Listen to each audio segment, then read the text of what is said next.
की मुख्य इकाई पार्टी कार्य समिति की जो नीति निर्धारण के लिए निश्चित की गई, उसकी आज बैठक आहूत की गई और बैठक में आगामी 22 जून जो हमारा बलिदान दिवस है, उस संदर्भ में हम लोगों ने राजनीतिक कार्यक्रम तय किया है। 22 जून को बलिदान दिवस के रूप में प्रदेश भर में हम सभी लोग याद करते हैं और 22 जून को फिर से हम सभी लोग इस बार रांची मुख्यालय में प्रदेश भर के सभी प्रखंड मुख्यालय के हमारे पदाधिकारी और प्रतिनिधि संयुक्त रूप से रांची में एकत्रित होकर बलिदान दिवस मनाने का पार्टी ने निर्णय लिया है। संगठन अपने बीते हुए काल को, पार्टी के इतिहास को और पार्टी के इस राज्य के बनिस्बत उनके संघर्ष और उनके योगदान को न केवल याद करेगा, बल्कि इस बात का मूल्यांकन भी हम सब मिलकर करेंगे कि वर्तमान परिप्रेक्ष्य में जो राज्य और राज्य का गठन हुआ है और राज्य की सरकारें जिस मंशा के साथ काम कर रही है, क्या हमारा राज्य गठन के उद्देश्य की मंशा उसके साथ मैच करती है या मिसमैच है। अगर ऐसा है तो जन सरोकार के प्रश्न हमेशा चुनौती बनकर खड़े हैं और उन चुनौतियों पर सरकार अपने कमिटमेंट पर कहाँ खड़ी है, इसका भी एक बेसिक मूल्यांकन 6-8 महीना के बाद उस प्लेटफॉर्म के माध्यम से पार्टी को करने का एक अवसर भी है। तो हम जहाँ पार्टी को अपने संघर्ष को और अपने इतिहास को याद दिलाएंगे, वहीं राज्य के अंदर आने वाले समय में पार्टी अपने भविष्य के कार्यक्रमों का संचालन कैसे करेगी, उसको भी हम लोग पटल पर रखने का काम करेंगे। ये बेसिक तैयारी हमारी है। इस बीच में पार्टी के सारे जिला मुख्यालय, प्रखंड मुख्यालय में पार्टी के वरीय पदाधिकारी का पहुंचेंगे, वहां पर जाएंगे, वहां बैठेंगे और इस 9-10 दिन के पूरे समय में आजसू के पूरे संघर्ष के इतिहास को रखने का काम करेंगे और हर जगह पर जहां पर चाहे प्रखंड या जिला में, उस जिले में संगठन के लिए या फिर इस राज्य के लिए संघर्षशील या जिन लोगों ने उस समय योगदान दिया है, उनका सम्मान करने का भी निश्चय पार्टी ने किया है। आप संथाल भी जा रहे हैं आज, वहाँ क्या ये किसी एक जगह के लिए पैसा बनाए नहीं। पहले कांग्रेस की सोच को बलिहारी है कि वो सब चीज को लाकर प्रदेश में और नए तरीके से प्रस्तुत करने की तैयारी करता है। बोलो पैसा एक्ट बनाए, पूरे देश के लिए बनाए, वो कभी एक राज्य के लिए मॉडल नहीं हो सकता है। वो एक्ट बनाए, उस कमेटी ने एक्ट बनाया है, वो देश के लिए लागू है। अभी ये कौन सा मॉडल आप नए तौर पे इस राज्य में रांची में लाकर देश में देना चाहते हैं, ये कांग्रेस है, कुछ भी कर सकती है।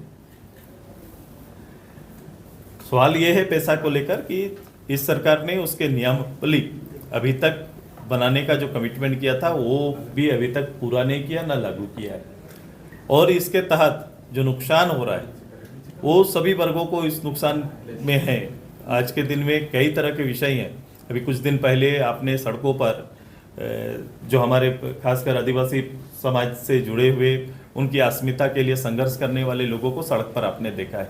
ये संघर्ष चल रहा है, उनका कोई जवाब सरकार की ओर से नहीं आता। यही सरकार जब ऐसे निर्णय या इस तरह के कोई भी प्रयास कभी पूर्व में हुए तो सड़क पर उतरकर इसका विरोध करती थी। आज सरकार खुद लाठी, डंडा और गोली लेकर इसका नेतृत्व कर रही है। कहा जा रहा है कि इसका ड्राफ्ट तैयार हो रहा है, तो आजसू की तरफ से क्या कुछ सजेशन रहेगा इस ड्राफ्ट के लिए? देखो, ये ड्राफ्ट कब से कहा जा रहा है, 2 साल हो गए हैं। पिछली गवर्नमेंट में जब गवर्नर साहब को हटा के खुद जब ये चेयरमैन बने, खुद मुख्यमंत्री वो उस पद के में आए और उसके बाद एक बैठक उन्होंने किया है, बाकी कोई बैठक में खुद मुख्यमंत्री शामिल नहीं। और तब से ड्राफ्ट बन रहा है और आज तक बन रहा है, या आने वाला कब तक बनेगा, ये इसकी तिथि अभी तय नहीं हुई। ड्राफ्ट क्या है, लोग क्या चाहते हैं, लोग की भावना क्या है? लोग की भावना है जो पैसा एक्ट जो बना है उसका संरक्षण सभी लोगों को मिले, उसके तहत जो कानून है उसका संरक्षण सभी ग्राम सभा से लेकर सारे जो अधिकृत जो इकाई हैं वहाँ उनको मिलना चाहिए। एक ड्राफ्ट कल ग्रामीण विकास विभाग की ओर से दिया गया था कार्यशाला में, उसमें जो 14 नंबर पॉइंट था कि ग्राम सभाओं में शराब की बिक्री नहीं होगी। वहीं सरकार ने अभी जो नया नियम लागू किया कि ग्राम सभाओं में भी शराब की दुकान खोली जाएगी। अभी नहीं तो पर ये हो गया कि अब तो मैं तो एक बार कहा था, मैं एक पॉलिटिकली कहा था, लेकिन ये झारखंड मुक्ति मोर्चा के नेतृत्व की यह सरकार गुरुजी की भावनाओं का सम्मान करती है कि नहीं, गुरुजी के आदर्शों पर चल रही कि नहीं, एक बड़ा प्रश्न है। सरकार कायदे से खुद शराब बेचने की तैयारी कर रही है पर ये लोग ने मैं देखा हूँ इस सरकार ने शिक्षा और शराब को हमेशा ये लोग बराबर रखते हैं और मुझे लगता है इस पे ज़्यादा फोकस करते हैं। अभी जो घटनाएं आ रही है, जिस तरह से जांच और उसके दायरे बढ़े हैं, अब आने वाले समय में सारे निर्णयों के ऊपर कहीं ना कहीं प्रश्न खड़े होंगे और इसका दायरा बढ़ेगा। सुरेश जी, जेटेड नियमावली को लेकर विस्तार चल रहा है या कैसे कि जो जिलावार जिन भाषाओं को तरजीह देना चाहिए था, कहीं ना कहीं अब खूंटी से मुंडारी भाषा को हटा दी। अब बताओ, जो विभाग इसको देखता है, जो विभाग इसको संचालित करता है, ये कैसा अबुआ सरकार है जो अबुआ विषय को या अबुआ भाषा को संरक्षित और संरक्षण नहीं दे पा रहा है या उसका चयन नहीं कर पा रहे। ऐसे कई जिलों में त्रुटि है और जिला भाषा में कहीं ना कहीं फिर से ये परिस्थिति ये लोग उत्पन्न करना चाहते हैं कि लोग इस विषय को लेकर फिर से सड़क पर आए और सरकार 4 साल में क्या किए तो इसका समाधान किए कह के केवल आगे बढ़ना चाहती है। वो नियुक्ति प्रक्रिया को स्पष्ट रूप से जाने ही नहीं देना चाहती। वित्त मंत्री ने भी मुख्यमंत्री को खत लिखा है इसी संदर्भ में और कहा है कि का दौर प्रारंभ हुआ 2014 से और आज हम 11 साल के बाद आदरणीय प्रधानमंत्री जी के नेतृत्व में जो हमारे विकसित भारत की कल्पनाओं को पूरा करने की ओर आगे बढ़ रहे हैं और इसके कई सफल उदाहरण आपको देखने को मिलेंगे। इस परिस्थिति में जब कोविड जैसा इतना बड़ा संक्रमण पूरे विश्व को प्रभावित किया, उसके बावजूद फिर से उठ खड़ा होना, फिर चलना और फिर से विकास के पथ पर जाकर अपने रेशियो को कंप्लीट करना, विकास के दर को पूरा करना या विकसित और संकल्पित एक हमारा माइंडसेट है जहां पर यह सरकार काम कर रही है। इंफ्रास्ट्रक्चर जो सबसे बड़ा फोकस है हमारा और आज उदाहरण है कि पहली बार आज़ाद भारत में अब कह सकते हैं कि जो दूरी हमारी थी, जो कहा जाता था कश्मीर से कन्याकुमारी तक, ये तो इलाका हमारा होता था, ये नारे लगते थे, लेकिन वहाँ तक पहुँच का पथ हमारा केवल एक सड़क मार्ग था, अब रेल वहाँ तक पहुँच गई है। ये सुविधा का आकलन कर सकते हैं किस लेवल पे सोचा जा रहा है और किस लेवल पे काम हो रहा है। दादाजी, शराब नीति के घोटाले की एक आर्थिक संकट इस राज्य के अंदर में है जो बहुत ही चिंतन विषय है।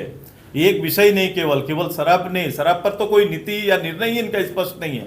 मैं कह रहा हूं कि अभी भी जिस योजनाओं को प्रभावित करने के लिए सरकार ने लाया, ये पूरी सरकार मैया योजना का फंड इकट्ठा करने में लगी रहती है। आज पेंशन का देख लो, पेंशन जो एक सुचारू रूप से चलने वाला पेंशन कब से बाकी है, पेंशन लोगों को नहीं मिल रहा है। छोटे छोटे गवर्नमेंट के पहले कमिटमेंट जो थे उन कमिटमेंट को अभी पूरा नहीं कर पा रहे हैं। जिनको नौकरी दिया है उनका वेतन सही समय पर नहीं आ रहा है। जिन ठेकेदारों ने काम किया है उन ठेकेदारों की काम की हुई राशि उन्हें प्राप्त नहीं हो रही है। इस तरह से स्थिति है, माने एक भयावह स्थिति है। ये सामने आके कोई कह नहीं रहा है, लेकिन ये राज्य की स्थिति बहुत ही वित्तीय स्तर पर भी अराजकता तो है। अराजकता का ने इस राज्य को वित्तीय घाटे की ओर बड़ा एक प्रॉब्लम की ओर ले जा रहा है। एसीबी जिस तरीके से जांच कर रही है, आपको लग रहा है कि वो सक्षम है या कोई और एजेंसी का इन्वॉल्वमेंट होना चाहिए इसमें?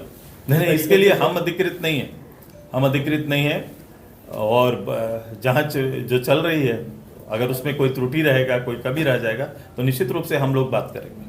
ठीक है। मैंने कहा कि जांच को बहुत दूर तक जाना है। कभी भी कोई निर्णय किसी एक लेवल पर होता नहीं है, निर्णय हमेशा सरकार लेवल पर होता है। तो इसके लिए कौन जवाबदेह है, कौन दायित्ववान थे, ये सारी चीजों को देखा जाएगा।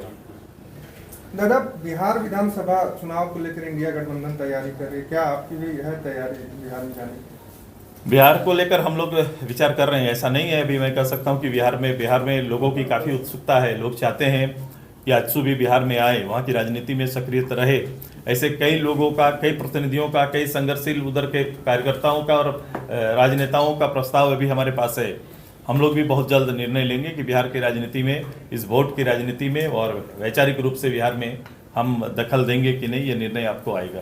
लेकिन इसके साथ साथ बंगाल की राजनीति में भी हम लोग सक्रिय हैं। हम लोग ने चुनाव लड़ा है, हमारी टीम भी तैयारी कर रही है। Thank you.